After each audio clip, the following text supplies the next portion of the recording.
Every fall, there's always one movie that thinks it's an Oscar contender. It'll make the audience believe that it is. It takes itself so seriously and is like, hey, look everybody, we're the first big Oscar contender of the year.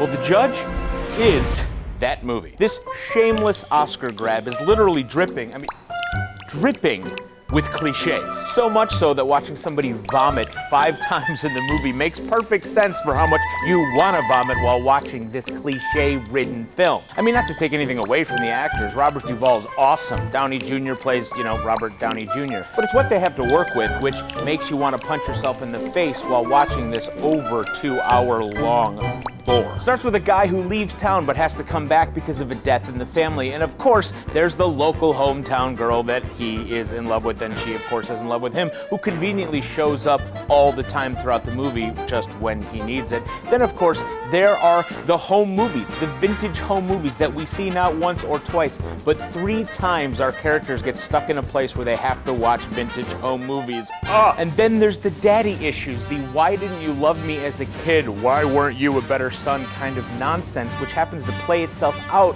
in the climactic courtroom scene that while this Jerry Springer episode is unloading, where is the opposing counsel, objecting, which he of course does throughout the rest of the movie. So why not now? Because Steve Wilkos needs his numbers. I get it. But don't let this movie fool you, or Mark for that matter. This is not an Oscar contender.